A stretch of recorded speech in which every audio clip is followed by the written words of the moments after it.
Good morning. Hi, Shiloh. Hi, how are you guys doing? Great. Great. So I'm Shiloh Johnson, and I work for everydayfamily.com. We are a pregnancy and parenting website with over 4 million members.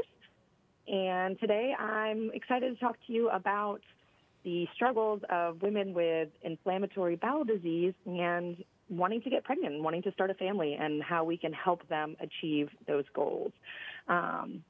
So I would love to start with Dr. I'm sorry, I can't pronounce. How do you pronounce your last name? Mahadevan. Mahadevan. Wonderful.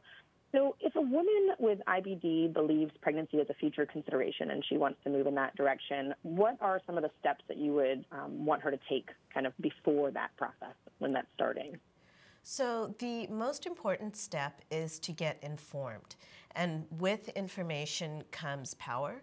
So we want her to understand her risks during pregnancy, to understand that her disease should be under good control, to understand that most of the medicines that she is taking for her inflammatory bowel disease can and should be continued throughout pregnancy and breastfeeding, and that she should talk to her doctors, both her gastroenterologist, who ideally would specialize in inflammatory bowel disease, and her OB provider, who during pregnancy should include a maternal fetal medicine specialist, to make sure that all of her providers are on the same page and she has a plan going into pregnancy. So is that kind of on the patient in that sense, to make sure that she's coordinating her doctors? A lot of times they don't necessarily work together otherwise, so she needs to kind of have that as her responsibility. Is that right? No, the patient is the last line of defense, but with this project there is a joint care pathway published by the American Gastroenterological Association and the Society for Maternal Fetal Medicine that is a consensus between both groups that gives a very clear path with evidence behind it for prior to pregnancy, during pregnancy, and in the postpartum, that gives recommendations for what should be done at every step, so that every woman in the United States should have access to providers who understand this. But should she not, the IBD Parenthood Project.org website provides the patient with information and a toolkit to bring to her doctors to help coordinate her care. Oh, that's wonderful. So what would you say is the number one misconception that these women have about managing their disease during and after pregnancy? The two main misconceptions are that they cannot have children with inflammatory bowel disease, which is incorrect because they absolutely can. And the second one is that they need to stop their medications. And that's actually a very dangerous misconception, since stopping medicines can lead to disease activity, which is actually the biggest risk to the pregnancy. Absolutely. So, Jessica, I'd love to ask you, as an IBD patient, what are some of the concerns you had when you began planning for a family? I had the common concerns. I wondered, would I be able to have children? Do women with Crohn's disease have children? How would I have children safely, keeping myself safe, but also what would be the safest thing for the baby?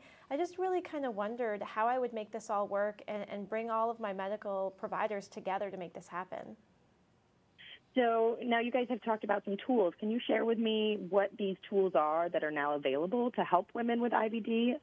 Absolutely. There are two great areas of the toolkit. One is a fact list on addressing a lot of the common misconceptions that women have, giving them information, like Dr. Mahadevan said, to be empowered, to talk with their clinician and even other people about the choices that they want to make for themselves and for their pregnancy. And then there's also a great tool, a great checklist that women can navigate when going to their doctor's appointments to talk about preconception, pregnancy, postnatal care, and even breastfeeding. Wow, that's wonderful. Yeah. And I read here that you are a mother of two, so you were able to start a family. Congratulations. Yes, thank you. That's wonderful. Thanks. So now, did you might not have had these materials available to you when you were doing your family process, your planning. How do you think it could have changed things for you? I didn't have these tools available to me, which was a big part of why I wanted to get involved in this process, because, you know, I was up at night wondering these things. I wasn't totally secure in the decisions I was making, And I kind of let those fears and misconceptions at the beginning guide some of my decision making. And if I had had these tools, I think it would have been a much more comfortable process for me, and maybe even more enjoyable, because in the end, when I followed the evidence-based recommendations to find remission prior to pregnancy, I had a really typical pregnancy, which is really the most desired outcome. Absolutely. That's wonderful. I actually have a really good friend who also has Crohn's disease and has battled with it. And she had similar thoughts and went through it. She does have one baby now successfully. Oh, she got congratulations through it, and I'm so to proud her. of her. That's awesome. Yes, yes. So I'm really glad that there's these resources out there for moms and that we can help to spread the word for it, because we want everybody to be able to have a baby if they want a baby. Come on. Absolutely. This is, it's a wonderful thing. So thank you so much, both of you, for sharing your insight and this information. And we will be sure to get it out to our members and help spread the word. Awesome. Thank you for having us. Thank you. Thank you. Have a great day. Bye. Bye.